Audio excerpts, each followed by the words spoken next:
Ladies and gentlemen, it's primetime grind time up and down all night long. You're tuned in to another Listen Easy experience. Thank you very much for being here. The PUBG ladders have reset. So, we have 5 more tips to help those of you that demand only the finest, high-quality, grain-fed, organic chicken dinners. Here they are.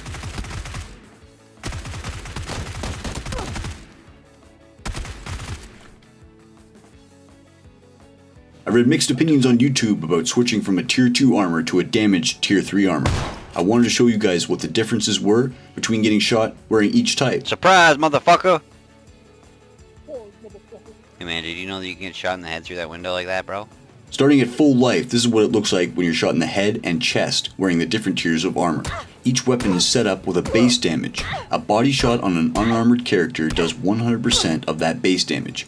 A headshot does 250%, and legs and arms does 50%.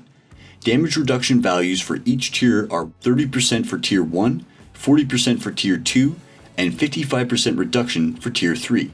The full damage reduction is applied to damage taken even if the armor only has 1 durability.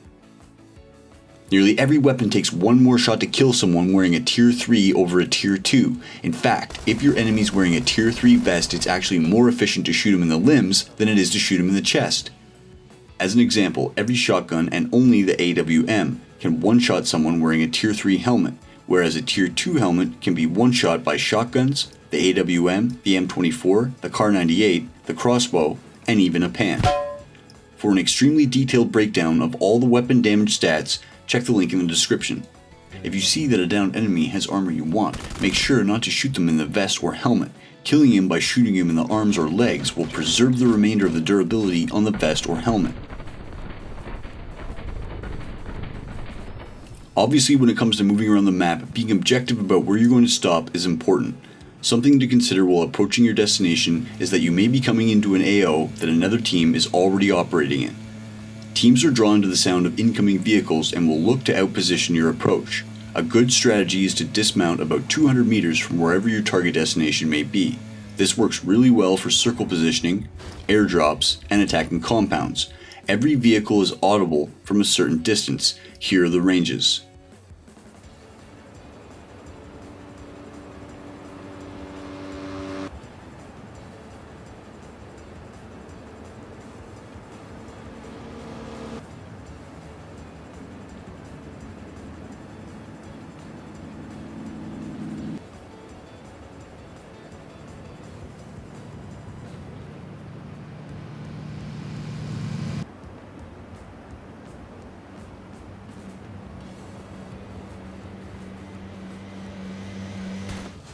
Shooting styles.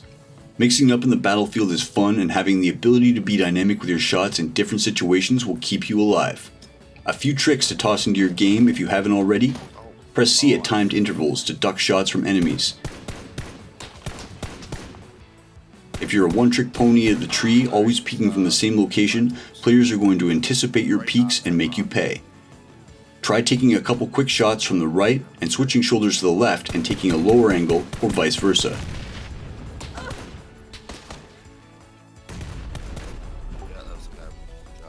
Make your opponents work hard and limit the damage you take by strafing them in those full auto CQC exchanges.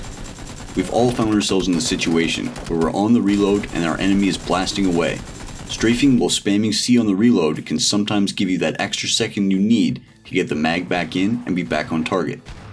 Got a beat on the enemy in the other room?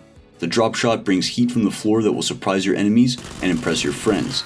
Practicing these will make you a more fluent shooter overall and add confidence to your gameplay. Coming up.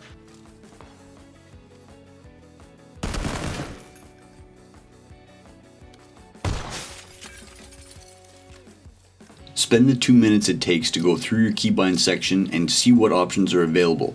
I get questions almost daily about how to do simple things that I use almost every game. I hadn't considered mentioning things like holding Alt to look around or utilizing different keybinds because it's so commonplace.